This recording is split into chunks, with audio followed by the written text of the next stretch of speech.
আসসালামু আলাইকুম। সবাই কেমন আছেন? মাঝে মধ্যে আমাদের কেমন যেন একটা লাগে। সবকিছু কেমন বিশৃঙ্খল লাগে।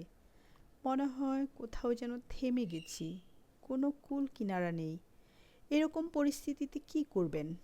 উত্তরের চাবিকাঠি হলো খুঁজে বের করার চেষ্টা। জীবনের যে কোনো পর্যায়েই থাকুন না কেন, প্রতিটি সমস্যারই সমাধান আছে। তবে তার জন্য প্রয়োজন ধৈর্য, সঠিক পদক্ষেপ এবং ইতিবাচক দৃষ্টিভঙ্গি। এবার ধাপে ধাপে বুঝি কিভাবে এই আটকে যাওয়া থেকে মুক্তি পাবেন। ১. প্রথমেই শিখুন আপনার সমস্যাগুলোর মূল কারণ কী। বেশিরভাগ ক্ষেত্রেই এর উত্তর লুকিয়ে আছে আপনার জ্ঞানের সীমাবদ্ধতায়। যখন কোনো পরিস্থিতি আপনাকে দিশেহারা করে, তখন নতুন কিছু শিখুন, বই পড়ুন, নতুন মানুষের সাথে আলাপ করুন, অভিজ্ঞদের কাছ থেকে পরামর্শ নিন।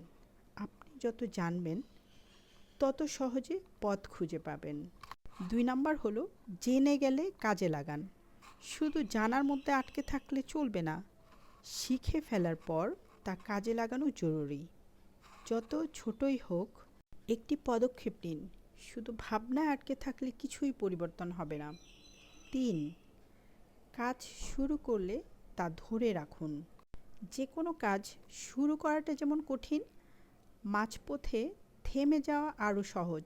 কিন্তু সাফল্যের জন্য সবচেয়ে গুরুত্বপূর্ণ হলো ধৈর্য ধরে কাজ চালিয়ে যাওয়া। প্রতিকূলতা আসবেই, কিন্তু আপনি যদি লেগে থাকেন, সাফল্য একদিন আপনার হাতে ধরা দেবেই। ৪ নাম্বার হলো যদি প্রয়োজন হয় পদ্ধতি বদলান। সবসময়ে একই উপায়ে কাজ করলে সাফল্য আসার নিশ্চয়তা নেই। কখনো কখনো নতুন পদ্ধতিতে চেষ্টা করার জরুরি। আপনার আশেপাশের মানুষ, পরিস্থিতি এবং নিজের সীমাবদ্ধতা বুঝে নতুন কোনো উপায় খুঁজে নিন। জীবন এক ধরনের পরীক্ষার মতো। এখানে প্রতিটি ধাপ আপনাকে শেখার কৌশল এবং ধৈর্য, জ্ঞান অর্জন, প্রয়োগ, ধারাবাহিকতা বজায় রাখা আর নতুন কিছু করার সাহস, এই 4টি বিষয় আপনাকে যে কোনো সংকট থেকে বেরিয়ে আসতে সাহায্য করবে।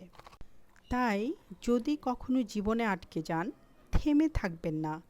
নতুন কিছু জানুন, সাহস করে এগিয়ে যান এবং নিজেকে বদলাতে প্রস্তুত থাকুন। কারণ প্রতিটি সমস্যার গভীরে লুকিয়ে থাকে সমাধানের পথ। মনে রাখবেন, আপনার যদি একটা পথ বন্ধ হয়ে যায়, হাজারটা পথ আপনার জন্য খোলা হয়ে যায়। ওখান থেকে আপনার বের করতে হবে কোনটা আপনার জন্য ছিল।